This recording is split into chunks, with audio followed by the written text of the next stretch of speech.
Hello everyone, I hope आप सब अच्छे होंगे और अपनी पढ़ाई कर रहे होंगे। लास्ट टाइम पर हमने इसी चैप्टर में डिस्कस किया था physical property of aldehyde and ketone, और उसके पहले हमने उनकी नेमिंग और जनरल नेम जो कि बहुत इंपॉर्टेंट है। आज बात करने जा रहे हैं न्यूक्लियोफिलिक एडिशन की, जो कि रिएक्शंस है एल्डिहाइड एंड कीटोन की। तो इस पेज में अगर बात करें तो केमिकल रिएक्शंस में दिया हुआ है न्यूक्लियोफिलिक एडिशन रिएक्शन। मैं इसको आपको अपने तरीके से समझा देता हूँ क्या है न्यूक्लियोफिलिक एडिशन। ध्यान से देखिएगा। जैसे मान लीजिए हमारे पास एक कार्बोनिल बॉन्ड है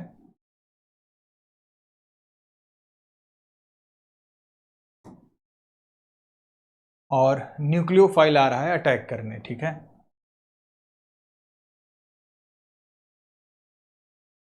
क्लियर। अब ये जो न्यूक्लियोफाइल है ये इस कार्बन पे अटैक करेगा। क्यों करेगा? देखो, कोई रिएक्शंस तभी अच्छी होती है जब हमारे पास एक इलेक्ट्रॉन रिच हो और दूसरा इलेक्ट्रॉन डेफिशिएंट हो। इस कार्बोनिल बॉन्ड में आप जानते हो कि कार्बन क्या है, इलेक्ट्रोफिलिक है। क्यों है? क्योंकि less electronegative. This is electrophilic and this is electronegative. मतलब ये इलेक्ट्रॉन रिच है और कार्बन हो गया इलेक्ट्रॉन डेफिशिएंट। तो अब न्यूक्लियोफाइल आएगा, इस कार्बन पे अटैक करेगा और ये CO बॉन्ड ऐसे ब्रेक कर जाएगा, ठीक है। तो हमें जो मिलेगा एक इंटरमीडिएट मिलेगा इस तरीके का, इस पर नेगेटिव, यहां पर न्यूक्लियोफाइल। अच्छा, ये अभी क्या है? sp2 हाइब्रिडाइज्ड है, जो कि क्या होता है, प्लानर। और ये क्या है? टेट्राहेड्रल है। टेट्राहेड्रल है। क्यों टेट्राहेड्रल है? क्योंकि sp3 हाइब्रिडाइज हो गया। और बाद में यही जो O निगेटिव है ये प्रोटोनेट हो जाएगा किसके साथ? H+ के साथ। ये H+ वाटर से भी मिल सकता है, ठीक है।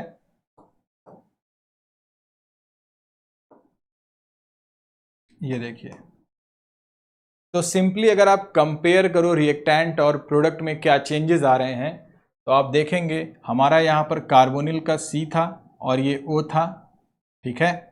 और हमारे प्रोडक्ट में हमें क्या मिल रहा है? ये डबल बॉन्ड बन जा रहा है सिंगल। इस कार्बन से हमें न्यूक्लियोफाइल जोड़ना है और ऑक्सीजन में हाइड्रोजन लगा देना है। तो ये रिएक्शन सिर्फ CO पे हो रही है। अच्छा, ये जो प्लानर मॉलिक्यूल होता है, जैसे मान लीजिए मेरा एक हाथ प्लेन है, ठीक है, और ये है न्यूक्लियोफाइल। अब इस प्लेन के ऊपर न्यूक्लियोफाइल ऐसे जुड़ सकता है या नीचे से, ठीक है। तो अब ये टेट्राहेड्रल अगर है तो हम इसे वेज एंड डैश से भी दिखा सकते हैं। मतलब अब nucleophile above to the plane भी आ सकता है और बिलो टू द प्लेन, और इसके कायरल सेंटर होने की भी संभावना है उतनी ही, ठीक है। तो अगर ये कायरल सेंटर हो रहा है तो ये स्टीरियो आइसोमर्स भी बना सकता है। Make sense? यानी हमें sp2 से sp3 में कन्वर्ट हो रहा है हमारा रिएक्टेंट और ये है प्रोडक्ट। क्लियर? तो इसी रिएक्शंस को हम लोग बोलते हैं nucleophilic addition. This is nucleophilic addition, मतलब जिसमें न्यूक्लियोफाइल ऐड हो रहा है, ठीक है। This reaction is called as nucleophilic addition.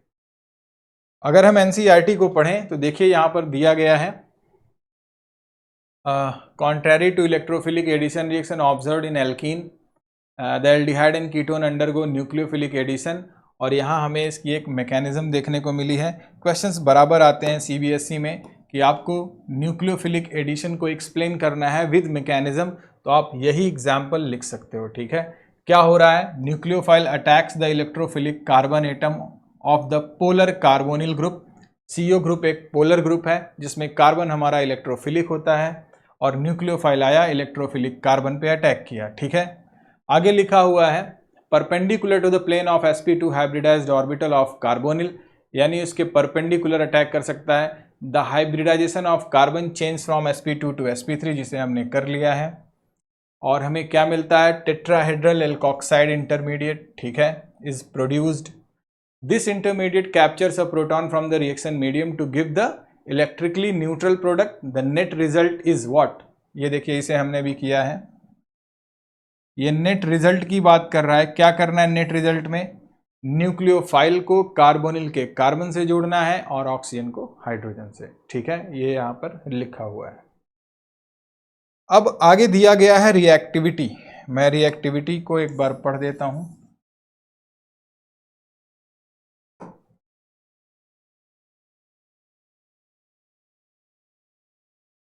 ये है रिएक्टिविटी।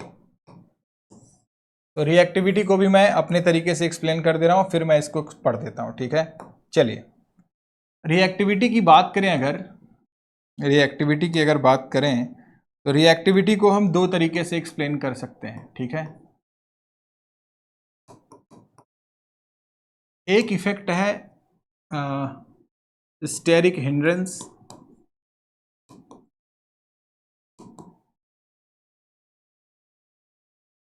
या स्टेरिक इफेक्ट बोल सकते हैं, इसको स्टेरिक इफेक्ट कर देते हैं, वही बात है, ठीक है। एक है स्टेरिक इफेक्ट और दूसरा है इलेक्ट्रॉनिक इफेक्ट। इलेक्ट्रॉनिक इफेक्ट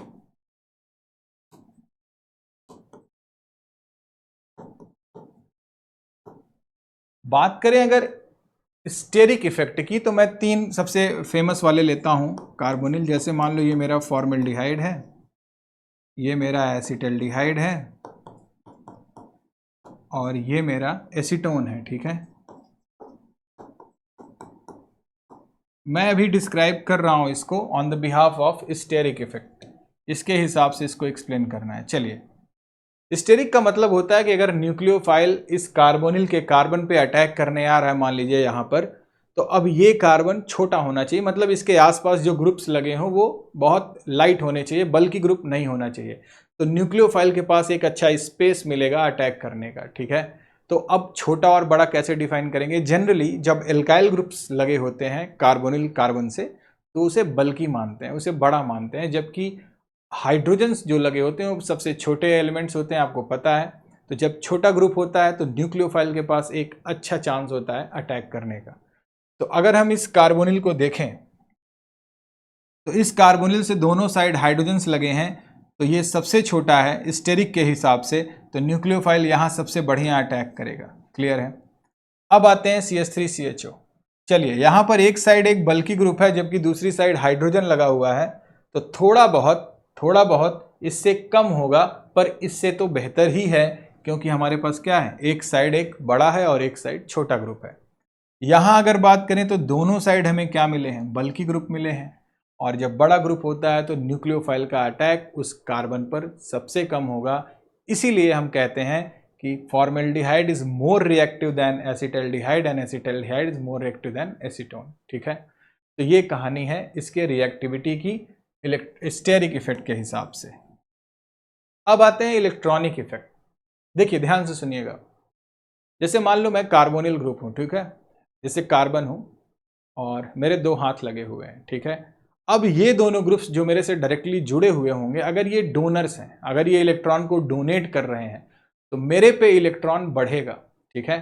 अगर मुझ पे इलेक्ट्रॉन बढ़ रहा है, इट मीन्स मेरी जो इलेक्ट्रोफिलिसिटी हो रही है वो कमजोर हो रही है, मेरे पे इलेक्ट्रॉन्स ज़्यादा आ रहे हैं, पॉजिटिव चार्ज मेरा कम हो रहा है, ठीक है। तो मैं एक अच्छा इलेक्ट्रोफाइल अब नहीं रह गया, तो रिएक्टिविटी भी कमजोर हो जाएगी। अगर वहीं मैं एक विड्रॉइंग ग्रुप लगा दूं, तो अब विड्रॉइंग लगोगे तो मेरे से जो इलेक्ट्रॉन खींचेगा, तो मेरे कार्बन यानी जो कार्बोनिल का कार्बन होगा उस पर इलेक्ट्रॉन डेंसिटी कम होगी, और इसका क्या मतलब हुआ कि इलेक्ट्रोफिलिसिटी बढ़ेगी, तो न्यूक्लियोफाइल के पास चांस है इस कार्बन पे बेहतर अटैक करने का। क्लियर है? जैसे अगर मैं इलेक्ट्रॉनिक की बात करूं तो हाइड्रोजन न तो डोनर है और ना ही पुलिंग वाला है, हाइड्रोजन एक न्यूट्रल है, ठीक है। तो ये बढ़िया है, ठीक है। तो यहां पर कार्बन पे इलेक्ट्रोफिलिसिटी मेंटेन अच्छी हुई है, तो न्यूक्लियोफाइल आएगा, इस कार्बन पे ऐसे अटैक कर देगा। यहां पर देखिए हमारे पास ये डोनर ग्रुप है, CH3 is a electron donating group. सारे एल्काइल ग्रुप क्या होते हैं, डोनर होते हैं, और यहां तो हमारे दो दो डोनेटिंग ग्रुप्स लगे हैं। जब यार दो दो डोनर्स आपके पास हैं, तो इस कार्बन की इलेक्ट्रोफिलिसिटी बहुत घटिया हो गई, तो न्यूक्लियोफाइल जब अटैक करने आएगा तो वो सबसे लेस रिएक्टिव होगा। Make sense? तो ये सबसे बेहतर है, फिर ये है और फिर ये है। कैसे एक्सप्लेन करेंगे? दो फैक्टर्स बताया हूं, एक है स्टेरिक, एक है इलेक्ट्रॉनिक। एग्जाम में क्वेश्चन आएगा तो हमें दोनों को लिखना है, ठीक है। स्टेरिक में क्या लिखेंगे? जितना छोटा होगा, जितना स्मॉल ग्रुप लगा होगा, रेट ऑफ रिएक्टिविटी उतनी फास्ट, और जितना कम डोनेटिंग ग्रुप्स लगे होंगे उतनी बढ़िया रेट ऑफ रिएक्टिविटी होगी। क्लियर है?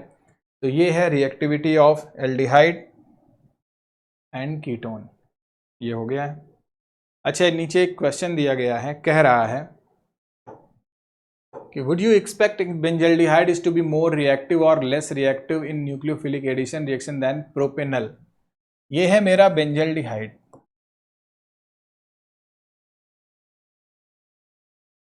स्ट्रक्चर्स आपको आना चाहिए। और क्या दे रहा है?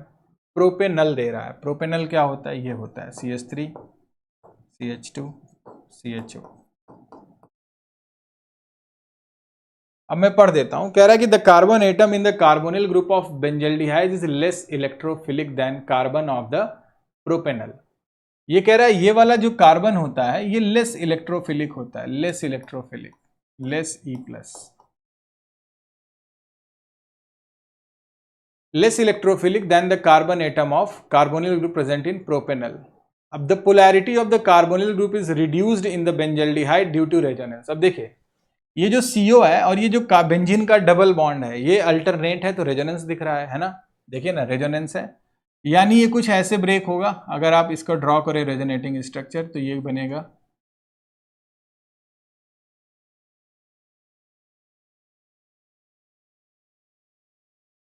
देखिए दिखा, और यहां पॉजिटिव चार्ज।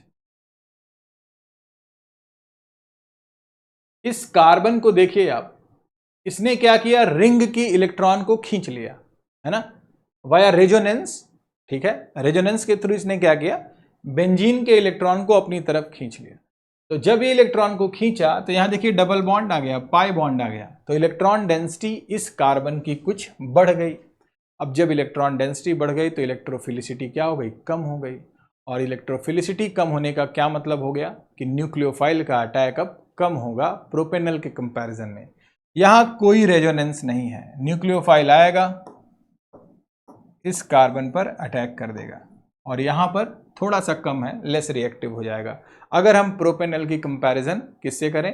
बेंजल्डिहाइड से। तो रीजन क्या देंगे? Due to resonance. Okay, next आते हैं, एक बहुत फेमस रिएक्शन है HCN के साथ।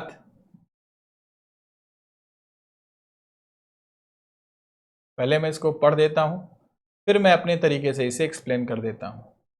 देखिए, कह रहे हैं कि एडिशन ऑफ, ठीक है, some important example of nucleophilic addition and nucleophilic addition elimination reaction, दोनों की बात कर रहे हैं। तो पहले बात कर रहे हैं ये एडिशन की, जिसमें ये करा रहे हैं हाइड्रोजन साइनाइड के साथ aldehyde and ketone react with hydrogen cyanide to yield cyanohydrogen. This reaction occurs very slowly with the pure HCN, therefore it is catalyzed by a base and generated cyanide as a nucleophile.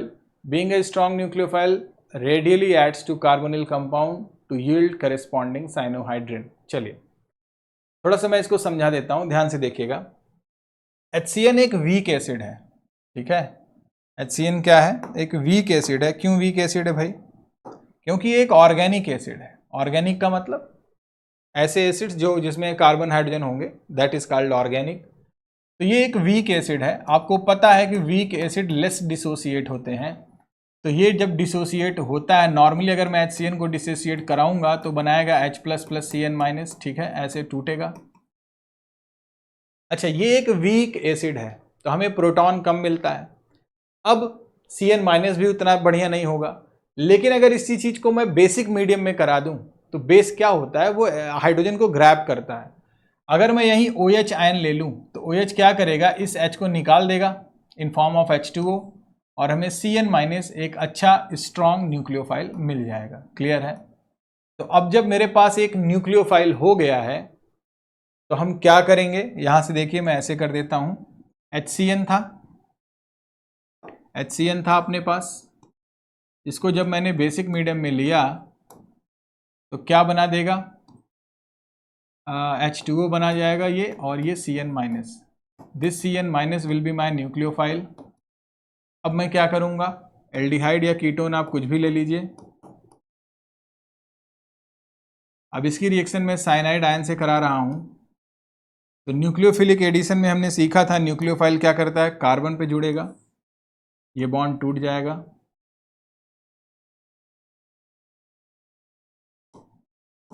और यहाँ O-, इसका workup कराएंगे water के साथ, ये O- क्या करेगा, इस H को ले लेगा, प्रोटोनेट कर देगा, तो ये बन जाएगा RCOH और H और यहाँ पर Cn। ठीक है। अब जब एक ही कार्बन से साइनाइड और हाइड्रोक्सिल दोनों जुड़े होते हैं तो ऐसे ग्रुप्स को बोलते हैं साइनोहाइड्रिन। क्या कहेंगे, साइनोहाइड्रिन। क्लियर है। बहुत सारे क्वेश्चंस आपसे पूछ सकता है ऐसे कह देगा, कहेगा बताइए हमने लिया CH3CHO, CH3CHO की रिएक्शन हमने कराई HCN के साथ, ठीक है। अब पूछ लेगा कि प्रोडक्ट जो भी मिला, मान लो A मिला, A जो भी मिला, A का हमने करा दिया हाइड्रोलिसिस, बताइए B और A क्या है, ऐसे पूछ सकता है। नीट में तो ऐसे ही क्वेश्चंस आते हैं। अब देखिए ये जो HCN के साथ रिएक्शन हो रही है, आपको पता है कि cyanide ion is my nucleophile, ये कार्बन से जुड़ेगा और हाइड्रोजन यहाँ H2O भी आप ले सकते हो, तो ये O से H जुड़ जाएगा, तो हमें मिलेगा ये वाला ग्रुप CH3, कार्बन यहाँ H और यहाँ OH हो जाएगा और ये Cn, दिखा।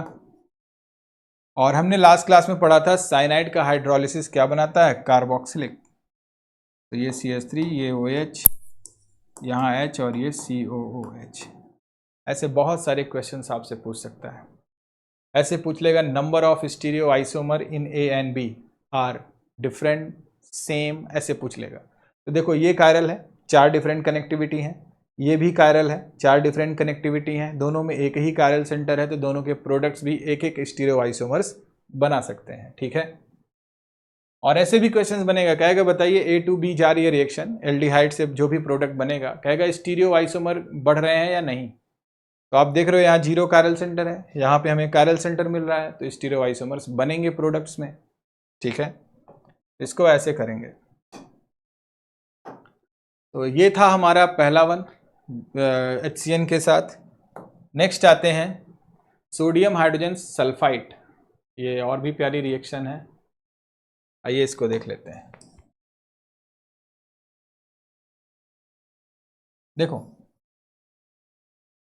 इस रिएक्शन को अगर आपको समझना है तो इसका सबसे बढ़िया है कि आप इसके न्यूक्लियोफिलिक सेंटर को पहचानिए, क्योंकि जब ये ब्रेक होता है तो बनता है, जब ये ब्रेक होता है तो क्या बनेगा, ये बनाएगा Na प्लस SO3H यहाँ माइनस, ठीक है, ऐसे बनाएगा। अब ये जब तक आपको इसके स्ट्रक्चर का आइडिया नहीं होगा आप नहीं जोड़ पाओगे इसे। ठीक है, जो निगेटिव आता है वो ऑक्सीजन पे आता है, तो ऐसे आप इसको लिख सकते हो। ठीक है, this is my nucleophile. Clear है बात, बोलिए क्या यहां पर बात समझ में आ रही है। ये मेरा न्यूक्लियोफाइल है और आपको पता है कि न्यूक्लियोफाइल आएगा इस कार्बन पे, इसको ब्रेक करा देगा, है ना। तो क्या मिला हमें C, यहाँ पे क्या मिला O-, और यहाँ पे क्या मिल जाएगा OSO2H।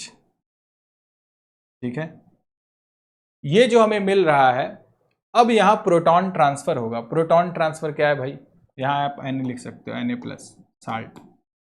तो प्रोटॉन ट्रांसफर क्या है, O- करेगा क्या, इस H को ले लेगा,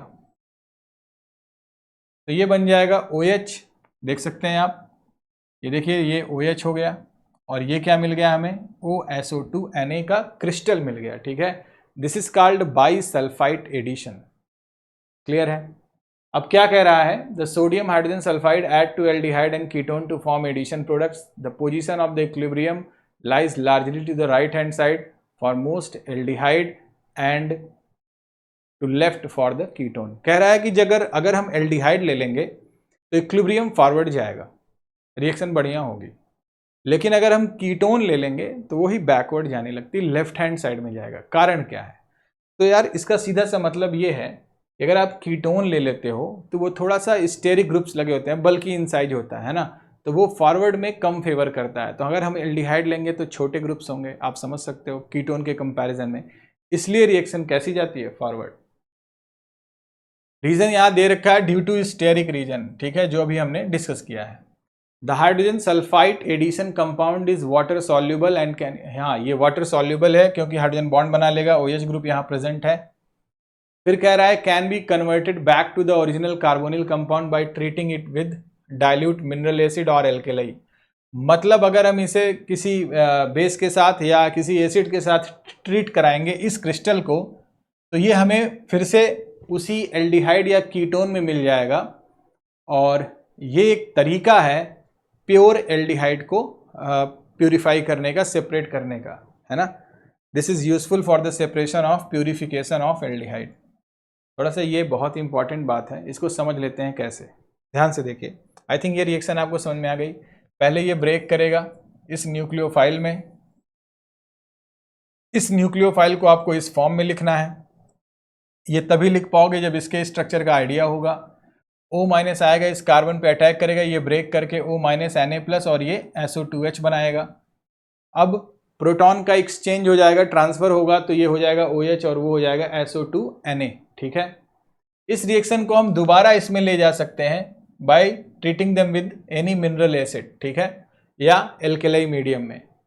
इतनी बात तो समझ में आ गई। अब ध्यान से देखिए क्या होगा अगर हम इसके प्यूरिफिकेशन की बात करें। जैसे मान लीजिए हमने एक एल्डिहाइड लिया जो कि इम्प्योर है, उसमें कुछ इम्प्योरिटीज़ हैं, ठीक है। मान लो हमने क्या लिया, एल्डिहाइड लिया, इम्प्योर एल्डिहाइड।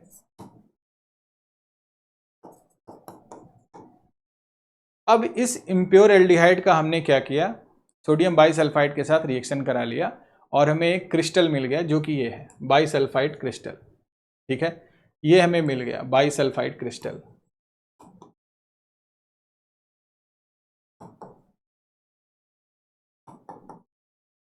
अच्छा, सल्फाइड एक क्रिस्टल है तो इसको हम आसानी से सेपरेट कर सकते हैं। क्रिस्टल हो गया ना, इसको अलग निकाल लो, ठीक है। इसको जैसे ही आप सेपरेट करोगे तो ये जो बाइसल्फाइड क्रिस्टल के फॉर्म में मिला, इसे अलग कर दो। मान लो इसको मैंने X बोला तो ये मान लो X हो गया। अब क्योंकि हमारे पास क्या थी, सोल्यूशन में इम्प्योरिटी थी, तो इम्प्योरिटी तो सोल्यूशन में रह गई, है ना भाई। जब मान लो इसमें X+Y था, ठीक है, X मान लो मेरा एल्डिहाइड रहा होगा, Y उसके साथ इम्प्योरिटी रही होगी। जब हमने इसको ट्रीट कराया सोडियम बाइसल्फाइड के साथ तो हमें क्या मिला, X जो क्रिस्टल था वो अलग हो गया और ये Y अलग हो गया। अब हमने क्या किया, इसी क्रिस्टल X को एसिड के साथ जब रिएक्ट कराया तो हमें वही एल्डिहाइड मिल गया, ठीक है। प्योर एल्डिहाइड अब मिलेगा, क्यों, जो हमारा इम्प्योरिटी Y था वो तो उस सोल्यूशन के साथ बाहर निकल गया, हमें इस क्रिस्टल से एल्डिहाइड मिल रहा है जो कि प्योर एल्डिहाइड है। तो इस तरीके से हम इसको प्यूरिफाई करा सकते हैं, ठीक है। आई थिंक ये समझ में आ गया होगा। नेक्स्ट आते हैं ग्रिग्नार्ड। ग्रिग्नार्ड हमने अल्कोहल वाले चैप्टर में कर लिया था, अगर मन है तो मैं यहाँ एक बार इसका एग्जाम्पल करा देता हूँ, ध्यान से देखिएगा। एक ले लेते हैं ग्रिग्नार्ड। मान लीजिए हमारी रिएक्टेंट है CH3CHO और हमने इस रिएक्शन को कराया है CH3CH2 MgBr के साथ और ले लिया है वाटर, पहले ये फिर ये। तो ये एक टाइप का न्यूक्लियोफिलिक एडिशन है, ठीक है, ये एक न्यूक्लियोफिलिक एडिशन है। तो न्यूक्लियोफिलिक एडिशन में आपको पता है ये न्यूक्लियोफाइल है, ठीक है, और वाटर से हमें H+ मिल जाएगा। अभी हमने सीखा है कि न्यूक्लियोफिलिक एडिशन में न्यूक्लियोफाइल कहाँ जुड़ता है, वो कार्बोनिल के कार्बन पे जुड़ेगा और हाइड्रोजन कहाँ जुड़ेगा, ऑक्सीजन पे। तो अगर हम इसका प्रोडक्ट लिखें तो ऐसे लिखेंगे CH3C, ये O से जब H मिला तो OH हो जाएगा और इस कार्बन से जब न्यूक्लियोफाइल जोड़ेंगे तो बनेगा CH2 और CH3, ठीक है। तो ये ग्रिग्नार्ड से रिएक्शन का एक तरीका है, ऐसे कराते हैं। आप इस पे बहुत सारे क्वेश्चंस होंगे, प्रैक्टिस कर लीजिएगा। एक तरीका मैंने ये बता दिया कैसे कराते हैं। नेक्स्ट आते हैं अल्कोहल के साथ। चलिए, ये बहुत ही इंपॉर्टेंट रिएक्शन है, ध्यान से देखिएगा। जब हम एल्डिहाइड की रिएक्शन अल्कोहल से कराते हैं तो क्या होता है, ठीक है।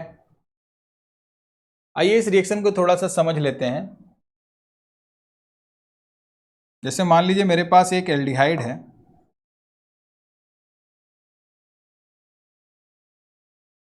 पहले मैं इस एल्डिहाइड को प्रोटोनेट करा लेता हूँ। HCl हमारे पास है ही, तो ये लोन पेयर आएगा, इस H को अटैक करेगा, ये Cl बाहर करा देगा, तो हमें मिला RC double bond O plus H और यहाँ H और एक लोन पेयर। ठीक है, ऐसा हमें मिल गया। अच्छा, ये एल्डिहाइड का कार्बन और इस एल्डिहाइड के कार्बन में आपको क्या डिफरेंस दिख रहा है? यहाँ पर जब ऑक्सीजन पे पॉजिटिव चार्ज आया, तो पॉजिटिव चार्ज जब किसी एटम पे आता है तो वो इलेक्ट्रॉन नेगेटिव हो जाता है, यानी वो अब कार्बन के इलेक्ट्रॉन्स को अपनी तरफ खींचेगा, तो ये कार्बन ज़्यादा इलेक्ट्रोफिलिक हो जाएगा। कहने का मतलब कि जब हम प्रोटोनेट करा रहे हैं तो इस sp2 कार्बन की जो इलेक्ट्रोफिलिसिटी है वो बढ़ जा रही है। ठीक है, दिख भी रहा है, this is a withdrawing group, तो ये ग्रैब करेगा इलेक्ट्रॉन को, तो इसकी इलेक्ट्रोफिलिसिटी क्या होगी? बढ़ेगी। तो अब ये एक बहुत बेहतर हमारे पास इलेक्ट्रोफाइल सेंटर बन गया है। अब आते हैं अल्कोहल के पास। अल्कोहल एक वीक न्यूक्लियोफाइल है। अल्कोहल एक क्या है? Weak nucleophile. क्यों? क्योंकि लोन पेयर है। अगर वही निगेटिव चार्ज होता तो स्ट्रॉन्ग न्यूक्लियोफाइल होता। तो अब ये वीक न्यूक्लियोफाइल क्या करेगा? इस कार्बन पे अटैक करेगा और ये बॉन्ड ऐसे ब्रेक करा देगा। ठीक है, इतनी बात समझ में आ गई। तो पहला स्टेप क्या था? प्रोटोनेशन। दूसरा क्या हुआ? लोन पेयर अटैक करेगा कार्बोनिल पे और ये ऐसे टूटेगा, तो क्या बनेगा भाई? RCH, ये हो जाएगा OH और यहाँ हो जाएगा O प्लस H और यहाँ R। अगले स्टेप में क्या होगा? ये H प्लस निकल जाएगा इसको न्यूट्रलाइज करने के लिए, तो हमें क्या मिला? RCOH HOR, ये बन गया। इसी को बोलते हैं हेमी एसिटल। Hemy acetal. अगर इसी की रिएक्शन हम फिर से करा दें किसके साथ? अल्कोहल के साथ। 1 मोल अगर अल्कोहल और ले लो आप, फिर वही दोबारा काम होगा। तो डायरेक्ट लिख देते हैं, इस OH को हटाइए, OR लगाइए, तो RC, यहाँ भी OR, यहाँ भी OR और ये क्या हो गया? H, और इसको बोलते हैं एसिटल। तो कहानी ये है, अगर हम एल्डिहाइड लें और 1 मोल अल्कोहल लें तो पहले बनेगा हेमी एसिटल। दोबारा अगर हेमी एसिटल पे अल्कोहल की रिएक्शन कराएंगे तो एसिटल बनेगा। तो अगर हमारे पास हेमी एसिटल है या एसिटल है, तो हमारा जो स्टार्टिंग मटेरियल है वो एल्डिहाइड होगा। और ऐसे ही अगर हमारे पास कीटोन है तो पहले वो बनाएगा हेमी कीटल और फिर बनाएगा कीटल। ठीक है, तो हेमी में क्या होता है? एक OH जरूर होगा, ऐसे समझिए। मैं थोड़ा इसको और एक्सप्लेन कर देता हूं। जैसे मान लीजिए हमारे पास ये कार्बन है, अगर मैं इससे 2 ऑक्सीजन ऐसे लगा दूं, ऐसे, तो अब ये जो ग्रुप है पूरा, ये क्या क्या हो सकता है? It can be hemiacetal, it can be acetal, it can be hemiketal और इट कैन बी कीटल। इतनी पॉसिबिलिटी हैं। अगर मैं इसी ग्रुप में एक ऑक्सीजन को OH कर दूं, ऐसे,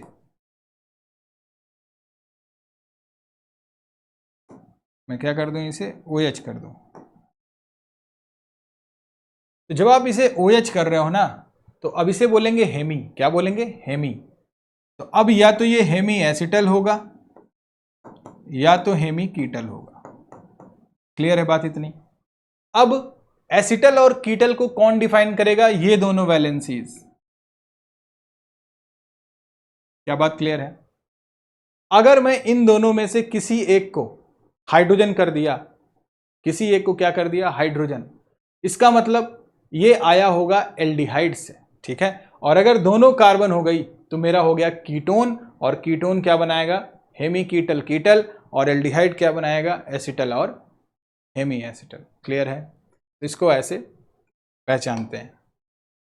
ये दिया हुआ है, देख सकते हैं आप पूरी इंफॉर्मेशन। सबसे पहले क्या हुआ? अच्छा, अल्कोहल के साथ HCl क्यों लेते हैं? बात हमने समझा दी है आपको। लोन पेयर है इसके पास, अल्कोहल के पास, तो लोन पेयर वाला हो गया वीक न्यूक्लियोफाइल। तो वीक न्यूक्लियोफाइल इस पे अब अटैक नहीं करेगा पहले। तो क्यों? क्योंकि इलेक्ट्रोफिलिसिटी, या 2 चीज़ है, अच्छी रिएक्शन करानी है ना, तो आप या तो स्ट्रॉन्ग न्यूक्लियोफाइल ले लो या एक बहुत बढ़िया इलेक्ट्रोफाइल कार्बन ले लो। अब हमारे पास तो न्यूक्लियोफाइल फिक्स है, अल्कोहल है, उसे तो हम कुछ चेंज कर नहीं सकते। अब बचता है एल्डिहाइड। एल्डिहाइड की इलेक्ट्रोफिलिसिटी अगर आपको बढ़ानी है तो क्या करिए, प्रोटोनेट करा दीजिए। प्रोटोनेट जैसे ही कराओगे कार्बन के साथ OH+ लग जाएगा और उसके इलेक्ट्रॉन को वो खींचेगा, तो कार्बन की इलेक्ट्रोफिलिसिटी बढ़ जाएगी। तो ये रिएक्शन इस तरीके से चलती है, ठीक है। इसे बोलते हैं एसिटल। कब बना, जब हमने 2 मोल अल्कोहल लिया, एक यहाँ एक यहाँ। क्लियर है। अच्छा, इसी एसिटल को हम दोबारा एल्डिहाइड में बना सकते हैं। कैसे, कुछ मत करिए, इसका आप क्या करा दीजिए, हाइड्रोलिसिस। जैसे ही इसके साथ रिएक्शन कराएंगे, ये जो R पार्ट है ना दोनों का, ये बाहर निकल जाता है और रिएक्शन के साथ CH और 2 ऑक्सीजन मतलब CHO ये मिल जाएगा, ठीक है। नेक्स्ट आते हैं साइक्लिक, ये वाला कीटल में। देखिए हमारे पास मान लीजिए ये एल्डिहाइड है या सॉरी कीटोन है, मान लो जैसे ये वाला।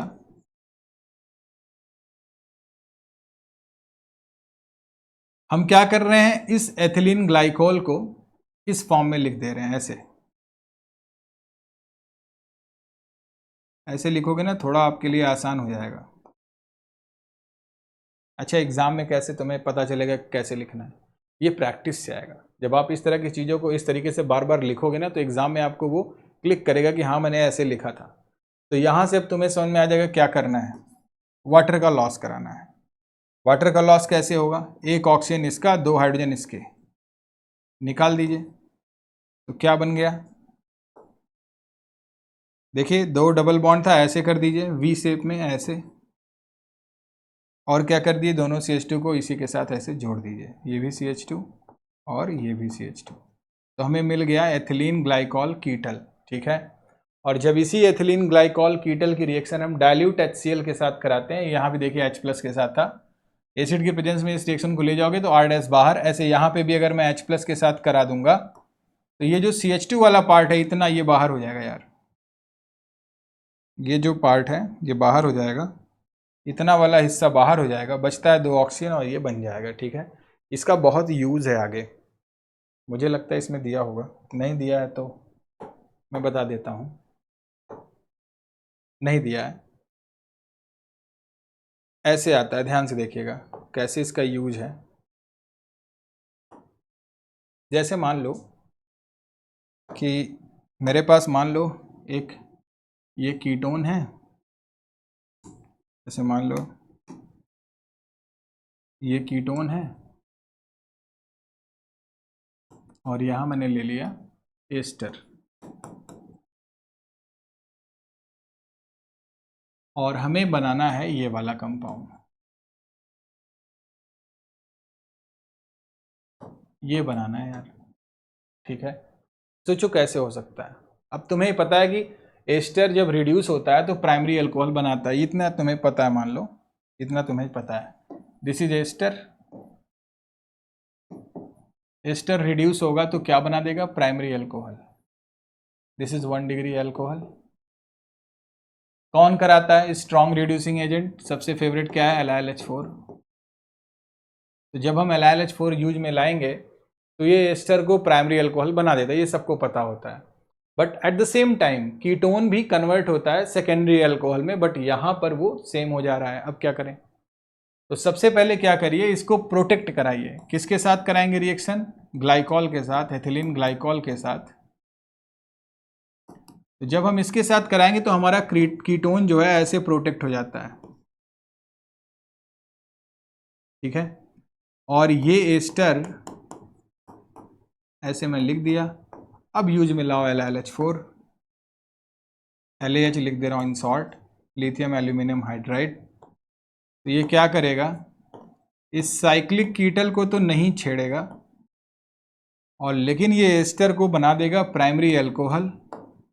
और अभी हमने पढ़ा था क्या, इसको दोबारा हम कीटोन में ला सकते हैं इसके पेरेंट में, अगर हम रिएक्शन को क्या करा दें, H+ के साथ। तो ये दर चला जाएगा इस फॉर्म में, कीटोन के फॉर्म में, ठीक है। ये दिया हुआ है, देख सकते हैं आप, यहाँ देखिए डाइल्यूट HCl के साथ कराएंगे तो ये बैकवर्ड आ जाएगा। तो नेक्स्ट आते हैं अब, ये टेबल बहुत बढ़िया है, यहाँ से हर साल क्वेश्चंस बन सकते हैं और बनते भी हैं। चलिए एक बार इसको समझ लेते हैं क्या है। यहाँ देखिए दिया हुआ है जो मैंने पिछली बात की थी स्लाइड में। The nucleophilic attack of ethylene glycol acetal and ketal are hydrolysed with the aqueous mineral acid to yield corresponding aldehyde and ketone respectively. मतलब हाइड्रोलिसिस करिए मिनरल एसिड की प्रेजेंस में तो रिएक्शन बैकवर्ड जाएगी अपने पेरेंट एल्डिहाइड या ketone में। चलिए इसको समझ लेते हैं कैसे करते हैं, ध्यान से देखिएगा। जब हम कार्बोनिल की रिएक्शन इस डेरिवेटिव के साथ कराते हैं, अमोनिया डेरिवेटिव इसको बोलते हैं, जहां जी क्या हो सकता है, जेड क्या हो सकता है, डिफरेंट डिफरेंट ग्रुप्स हो सकते हैं। ये जो जेड है it can be H R O H NH2 this one बहुत सारी इसमें दिए गए हैं। बट इसका तरीका बहुत सिंपल है। करिए क्या, वाटर का लॉस करा दीजिए, ऑक्सीजन और इन दोनों हाइड्रोजन को निकालिए तो क्या बन जाएगा, यहां से देखिए C डबल बॉन्ड N और ये जेड देख सकते हैं आप, दिया हुआ है। क्लियर है? तो इसको इस फॉर्म में लिखते हैं। अब ये दिया हुआ है कि अगर हमारे पास मान लो, एक एग्जांपल में लेके ही दिखा देता हूं,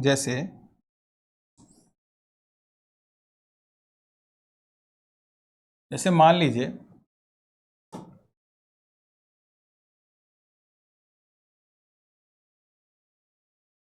मैंने ये लिया, ठीक है, मैंने लिया कि मेरे पास CH3CHO है, इसकी रिएक्शन हम करा रहे हैं। मान लो मैंने ये वाला ले लिया, H2N लिखो और जेड की जगह क्या लिख दो, OH। अब हमसे पूछेगा प्रोडक्ट क्या बनेगा, तो कैसे कराएंगे, ऑक्सीजन के साथ इस वाटर को H2 को निकालेंगे तो वाटर बाहर हो जाएगा, क्या बनेगा, CH3CH डबल बॉन्ड NOH, ठीक है, ये बन जाएगा NOH। अच्छा इसे पढ़ेंगे क्या, इसे पढ़ते हैं ऑक्सिम, क्या पढ़ते हैं, ऑक्सिम, ठीक है। और रिएजेंट को क्या पढ़ते हैं, hydroxyl amine, this is called hydroxyl amine. Product को पढ़ेंगे ऑक्सिम, ठीक है। ऐसे ही यहाँ पर OH की जगह R कर दीजिए, कोई मेथिल जो भी है, तो इसको पढ़ते हैं रिएजेंट में एमीन, और हमारा जो प्रोडक्ट बनेगा which is called substituted imine, और इसे ही सिफ बेस कहते हैं, ठीक है। अगर वहीं पे मैं NH2 कर दूं, पहले से NH2 था, OH की जगह भी NH2, तो इसे पढ़ते हैं हाइड्राजीन, और प्रोडक्ट बनता है हाइड्राजोन। सब में वही चीज हो रही है, आपको वाटर निकालना है। यहां भी देखिए सेमी कार्बाजाइड है रिएजेंट, और प्रोडक्ट बन रहा है सेमी कार्बाजोन। ऐसे ये बना रहा है रिएजेंट 2,4-डाई नाइट्रोफेनिल हाइड्राजीन, और प्रोडक्ट बन जा रहा है हाइड्राजोन 2,4-डाई नाइट्रोफेनिल हाइड्राजोन। तरीका वही है, बस आपको क्या करना है, जेड की जगह डिफरेंट डिफरेंट ग्रुप्स लाने हैं, और रिएक्टेंट और रिएजेंट में क्या करना है, वाटर का लॉस। अब आता है रिडक्शन। रिडक्शन में क्या है भाई, रिडक्शन हम पहले भी कर चुके हैं। Aldehyde and ketone are reduced to primary and secondary alcohol respectively by sodium borohydride and lithium aluminium hydride as well as catalysed hydrogenation. मतलब आपको ये पता होगा, मैं एक बार बता देता हूं। जैसे मान लो मेरे पास एल्डिहाइड है, तो ये क्या बना देगा, प्राइमरी अल्कोहल, और अगर मेरे पास कीटोन है तो क्या बना देगा, सेकेंडरी अल्कोहल। क्या ले सकते हैं रिड्यूसिंग एजेंट, क्या क्या ले सकते हैं, यहाँ भी LiLH4 ले लो, कोई दिक्कत नहीं है, यहाँ भी LiLH4 ले लो, कोई दिक्कत नहीं है, NaBH4 भी ले सकते हैं, ठीक है, दोनों कराते हैं NaBH4 यहाँ भी, ठीक है। NaBH4 एक स्ट्रॉन्ग रिड्यूसिंग एजेंट है। H2PD भी ले सकते हैं, कैटालिटिक हाइड्रोजिनेशन भी। ये तो बात हो गई पहले वाले की। अब दूसरा देखिए, कह रहा है कि हम CO को CH2 भी बना सकते हैं, बट हमें क्या करना पड़ेगा, ZnHgHCl लेना पड़ेगा, और इसे बोलते हैं क्लीमेंसन रिडक्शन। क्या बोलते हैं, क्लीमेंसन रिडक्शन। ये सब यार याद करना पड़ता है, मैकेनिज्म है इसकी, बट आपके बोर्ड में इसका कोई ज़रूरत नहीं है, तो टाइम फालतू इस पर देने का कोई मतलब नहीं है, ठीक है। आप इसे डायरेक्ट 1-2 बार प्रैक्टिस करेंगे तो ये आपको याद हो जाएगा कि कार्बोनिल को CH2 में ले जा सकते हैं by ZnHgHCl, this is called Wolff, this is called Clemmensen, और इसी के साथ एक और होती है, this is called Wolff Kishner. वहाँ क्या लेते हैं, NH2NH2OH, शायद दिया होगा जी, बिल्कुल दिया हुआ है, ये देखिए, यहाँ देखिए, क्लीमेंसन भी दिया है, वोल्फ किश्नर भी दिया है। ZnHgHCl के साथ ले सकते हैं, है ना, तो CO को क्या बना देगा, CH2, और ये कहलाता है क्लीमेंसन। वहीं अगर मैं इसके साथ ले लूँ NH2NH2OH ion, this is called Wolff Kishner reduction, और यहाँ पे भी ये क्या बना देता है, CH2।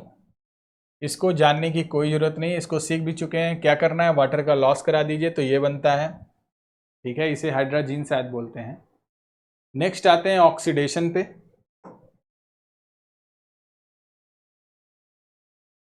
ऑक्सीडेशन की अगर बात की जाए, अगर हम स्ट्रॉन्ग ऑक्सीडाइजिंग एजेंट ले लें, है ना, स्ट्रॉन्ग वाला, तो ये पहले भी पढ़ रखे हैं, CHO क्या बनाता है, कार्बोक्सिलिक, ठीक है, क्या लेने पे, स्ट्रॉन्ग ऑक्सीडाइजिंग एजेंट, ये बता चुका हूँ पहले भी। क्या क्या ले सकते हैं, K2Cr2O7 ले सकते हैं, KMnO4 ले सकते हैं एसिडिक मीडियम में, या CrO3+ in the acidic medium, ये तीनों लेंगे तो ये एल्डिहाइड को एसिड में कन्वर्ट कर देगा, ठीक है। Aldehyde differ from ketone in their oxidation reaction, aldehyde are easily oxidised to carboxylic acid on treatment with the common oxidizing agent like nitric acid. Nitric acid is called HNO3, potassium permanganate, KMnO4, potassium dichromate, K2Cr2O7. Even mild oxidizing agent mainly toluenes and phenylene also oxidize aldehyde.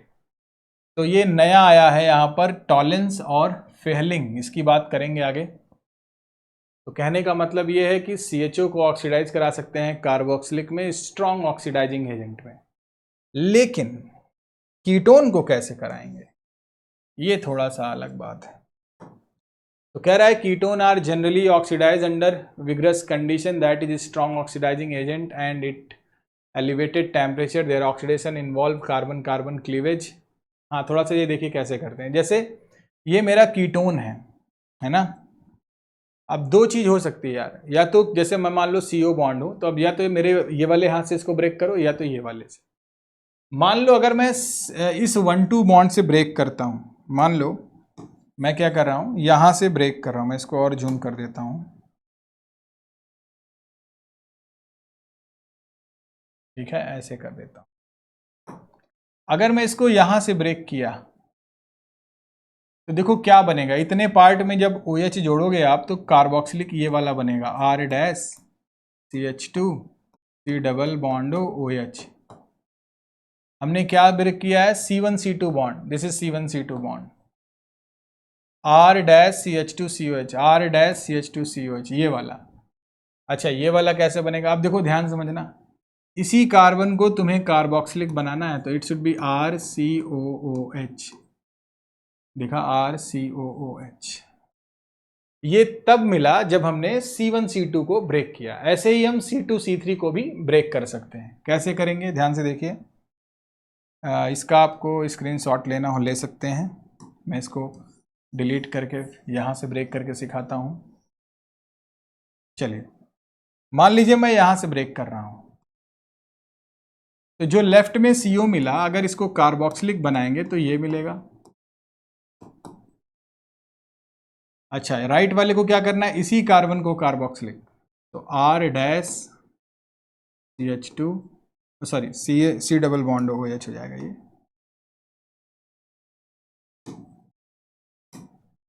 R-C double bond OH, देख सकते हो आप, है ना।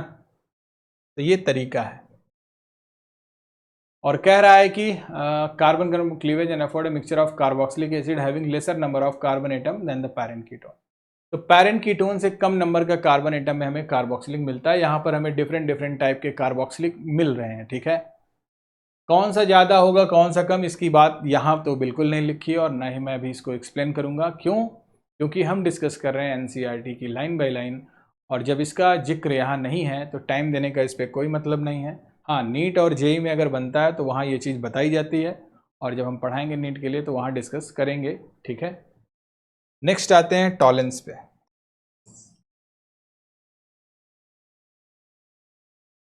चलिए,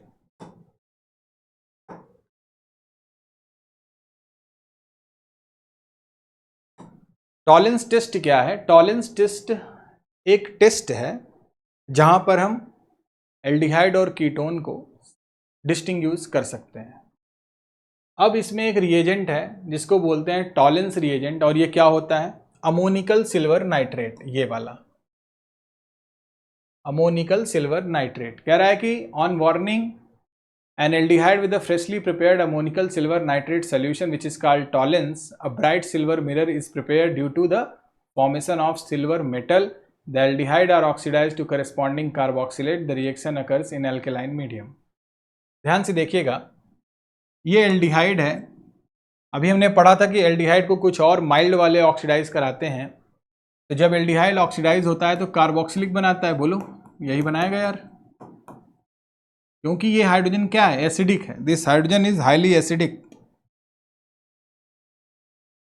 अब ये निकल जाएगा। अगर बेसिक मीडियम में रिएक्शन है तो बेस क्या करता है? इस हाइड्रोजन को निकाल देगा। तो जब ये निकलेगा बेस के थ्रू, OH मान लो यहाँ है और इसने इसको निकाल दिया, तो बनेगा कार्बोक्सिलेट, O-Na+, एक साल्ट। तो यहाँ हमारे पास Na+ यहाँ नहीं है, ठीक है, इसको हटा देते हैं। ये तो RCHO ऑक्सीडाइज हुआ किस फॉर्म में? कार्बोक्सिलेट फॉर्म में। This is called carboxylate. इसे ही बोलते हैं टॉलेंस रिएजेंट। OH आयन क्या बता रहा है? रिएक्शन बेसिक मीडियम में है, और यही हमारा क्या है? Silver mirror. This is called silver mirror. ठीक है, लॉस ऑफ वाटर हो जा रहा है और साथ में अमोनिया का निकलना हो रहा है यहाँ पर। तो इसको आप याद कर सकते हो, बहुत सिंपल है। टॉलेंस टेस्ट क्या करेगा? एल्डिहाइड और कीटोन को सेपरेट करेगा, क्योंकि एल्डिहाइड ऑक्सीडाइज हो जाएंगे एसीटेट में, कार्बोक्सिलेट में, और कीटोन ये रिएक्शन नहीं देगा। नेक्स्ट आते हैं फेयरलिंग पे। बात करें अगर फेयरलिंग की तो क्या होता है फेयरलिंग? फेयरलिंग सोल्यूशन दो सॉल्यूशंस का मिक्सचर होता है। ठीक है, एक होता है ए और एक होता है B. Fehling solution A and Fehling solution B. मैं पढ़ देता हूं इसे। कह रहा है Fehling reagent comprises of a two solution, Fehling solution A and B. Fehling solution A is aqueous copper sulphate CuSO4 है, और फेयरलिंग सोल्यूशन बी है एल्केलाइन सोडियम पोटेशियम टार्ट्रेट है, जो कि रोचेल साल्ट भी बोलते हैं इसे। तो ए और बी है हमारे पास, और इसे ही बोलते हैं फेयरलिंग सोल्यूशन। यहाँ बी वाला हमारा क्या देता है? एल्केलाइन है, बेसिक मीडियम हो जाएगा इससे, OH आयन जिसे बोलते हैं। और ए वाला क्या था? CuSO4 था, जिससे हमें क्या मिलेगा? Copper +2 ion. ठीक है, इसे समझिए। तो एल्डिहाइड हमने लिया, एल्डिहाइड था, कॉपर +2 आया कॉपर सल्फेट से, और एल्केलाइन जो कि फेयरलिंग सोल्यूशन बी था, जिससे हमें बेसिक मीडियम मिल गया।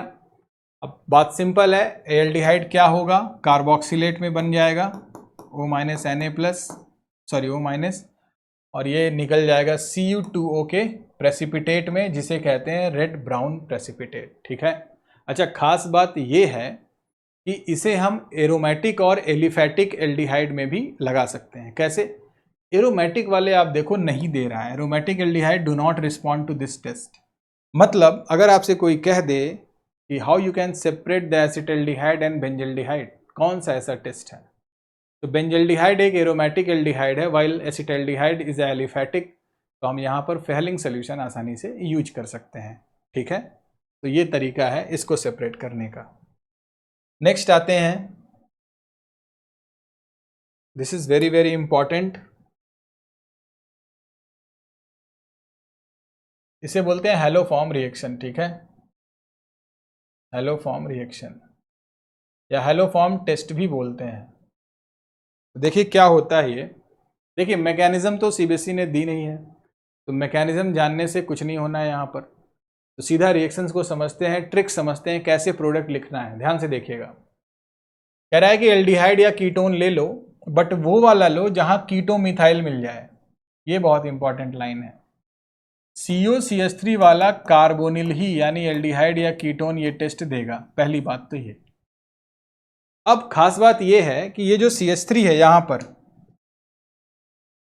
इसी CH3 से हमें हेलोफॉर्म बनाना है, और जो बचा हुआ पार्ट है दिस वन RCO ये वाला, इससे बना देना है हमको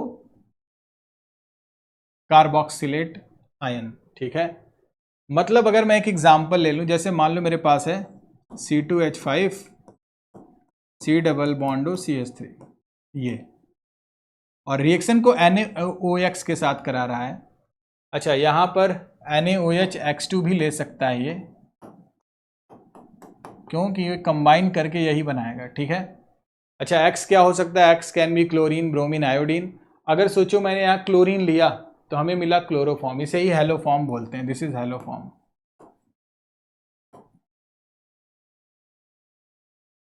अगर तुमने यहाँ क्लोरीन लिया, मान लो NaOCl, तो ये बनाएगा CHCl3 which is called chloroform. अगर X की जगह ब्रोमीन लिया तो यहाँ बनेगा CHBr3 विच इज ब्रोमोफॉर्म। अगर X की जगह आयोडीन ले लिया तो बना देगा iodoform which will be CHI3। तो मान लो मैं एक एग्जांपल दे रहा हूं आपको, यहां मैंने ले लिया NaOCl। ठीक है, ये बात क्लियर हो गई। तो ये रिएजेंट हमें बताएगा कि रिएक्शन क्या है, हेलोफॉर्म टेस्ट है। अब हेलोफॉर्म है तो दो चीजें आपको पता होनी चाहिए, क्या कि जो CH3 वाला पार्ट होगा, ये वाला जो कंपोनेंट होगा, इससे बना देंगे इसका हेलोफॉर्म। क्योंकि यहाँ क्लोरीन आपने लिया है तो क्लोरीन, अच्छा हेलोफॉर्म का जनरल फॉर्मूला क्या होता है? CHX3। तो ये X यहाँ पे क्या है? क्लोरीन है, तो हमें मिला CHCl3, दिस इज क्लोरोफॉर्म। और क्या मिलेगा?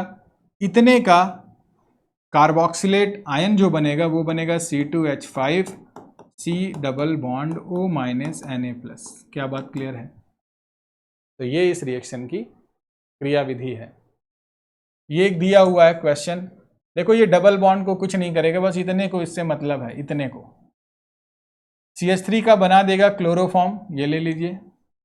और इतने वाले पूरे पार्ट को मैं अगर इसको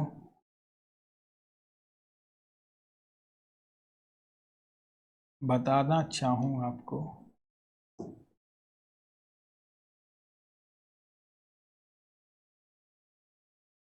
ध्यान से देखिए, CH3 वाले को तो ये करेगा क्या, ये जो CH3 है इसका बन जाएगा क्लोरोफॉर्म, और इतने पार्ट को एसिड में बना देगा O माइनस Na+। ठीक है, ये तरीका है। थोड़ा सा इसकी लाइनिंग पढ़ देता हूं। Aldehyde and ketone having at least one methyl keto link to the carbon atom methyl ketone or oxidized to sodium hypohalite, okay, to sodium salt of corresponding carboxylic acid having one carbon atom less than that of carbonyl। ठीक है, बढ़िया। The methyl group is converted into haloform. This oxidation does not affect the carbon-carbon double bond. It present in the molecule. Iodoform reaction with sodium hypoiodide is called used as detection of CH3CO group or CH3CHOH group which produces CH3CO on oxidation। अच्छा, अभी तक मैंने आपसे कहा कि कीटो methyl वाले ही ये वाला देंगे। तो अगर मान लो मेरे पास ये अल्कोहल हो जाए, मान लो मेरे पास ये वाला अल्कोहल हो जाए,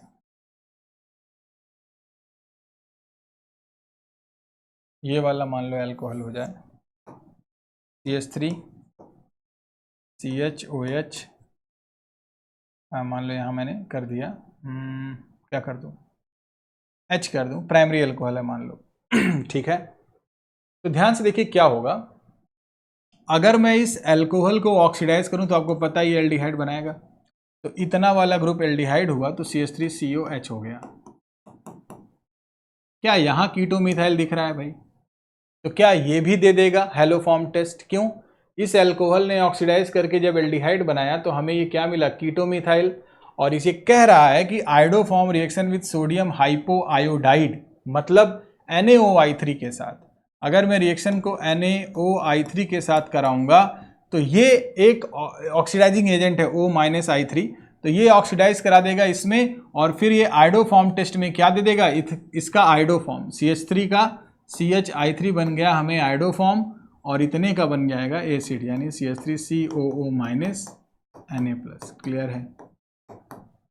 तो ऐसे अल्कोहल भी दे सकते हैं जो ऑक्सीडाइज होने के बाद कीटोमिथाइल बन जाए।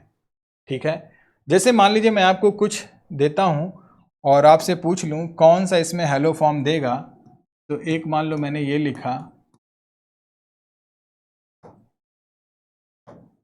एक ये लिखा,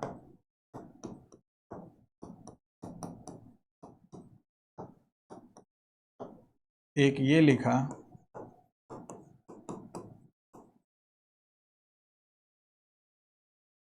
और एक ये,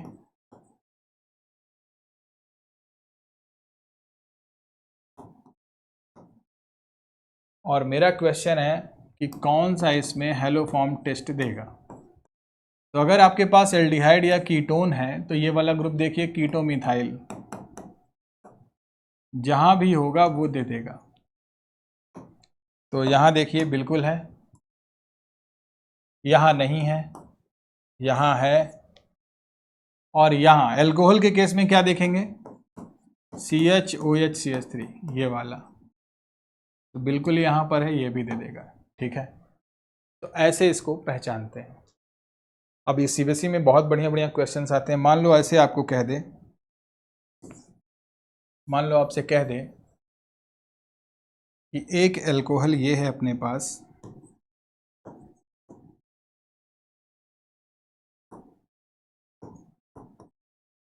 ठीक है, और एक अल्कोहल ये है।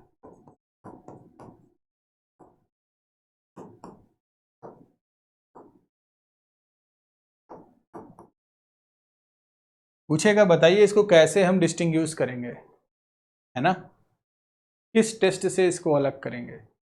This is called 1 2 3 4 butane 2 all, and this one is a pentane 3 all. ठीक है, 1 2 3 4 5। तो इसको कैसे करेंगे, तो यहां देखिए ये वाला ग्रुप है और यहां पर नहीं है, तो हम इससे हेलोफॉर्म टेस्ट से इसको हम कर सकते हैं। क्लियर है? ये हेलोफॉर्म टेस्ट देगा और ये नहीं देगा। आगे क्या है इस चैप्टर में, ये तो बिल्कुल DNP वाला है, आप इसको देख सकते हो खुद से। वाटर को निकाल दीजिएगा भाई, ठीक है, वाटर का लॉस करा देंगे तो 2 4 क्या मिल जाएगा, DNP। अब नेक्स्ट आ गया है मेरा reactions due to alpha hydrogen, जो कि एल्डोल पढ़ेंगे, सेल्फ क्रॉस्ड, ये सारे होंगे आई थिंक। कैनिजारो भी इसी में है। तो नेक्स्ट टर्न पे हम डिस्कस करेंगे एल्डोल कंडेंसेशंस को। Thank you so much for watching this.